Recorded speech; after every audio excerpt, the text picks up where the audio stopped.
shakuur wallahi marketka waa beautiful today aniga ogtahay inaan bullish aan iska ahay. Een, newskii saaka soo baxay it was good. CPI-da expectationku ahaa badanaa marka uu meeshii la qiyaasayay kusoo baxaan wax suuqu waa iska fiican yahay reaction waaliya ma sameeyo.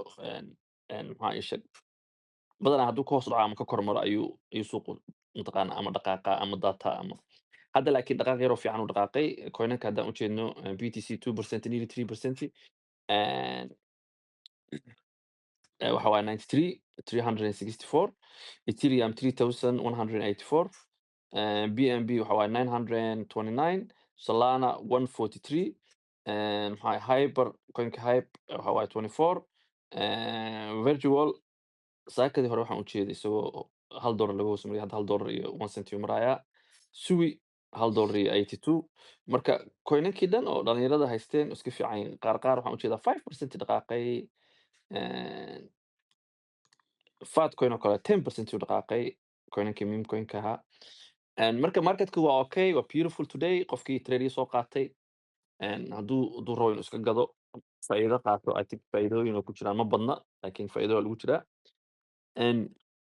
Still I believe inuu marketku dhaqaaqi karo si xoog leh u dhaqaaqi karo uu tegi karo ilaa ku laaban karo ilaa 100,000 104,000 waa is leeyahay area haddana laga soo celin karo. Technical ahaan markaad fiirisid liquidity aad u badan baa taala haddii areadan laga daadiyo oo ranchigan hadda uu ku jiro iyadana waxaa la geyn karaa 80 ilaa 79 aa lagu celin karaa iyo kasii hoos baa lagu celin karaa. Marka ranchigan aan ku jirno u dhaxaysa 80 to 90. Haddii aan fiirino areadan 80 oo wax badan laga soo ceshay ilaa 85 ilaa 94 waxa waaye range uu ku jiray last 2 months uu ku jiray.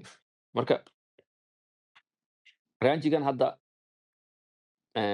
kor wuxuu ku haystaa resistance oo selling ah markastoo la geeyo. How many time la geeyey? Let me check hata how many time la geeyey. Waxaa la geeyey 1 2 3 4 4 time aa la geeyey.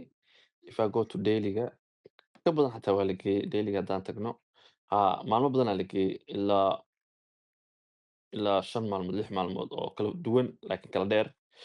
Laga soo bilaabo bishii laga soo bilaabo November la tago December again hadda dhowna January-na waa la geeyey 94 93.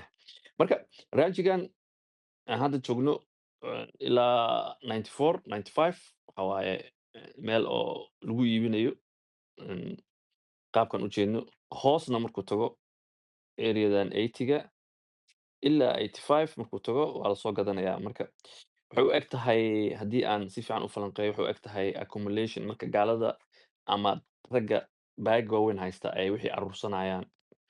Marketka ma rabaan inay hoos u diraan mana rabaan inay kor u dhaqaajiyaan. Area ka aruursadaan ranchi u sameeyaan marka aruursasho badan inay tahaan u jeednaa. Waxaan u jeedaa bangiyo badan oo soo geli doona dhinacan iyo crypto marka iyadana waan falanqeyn doonaa. Waan kuu soo ceshay Shakuur marketka looks beautiful.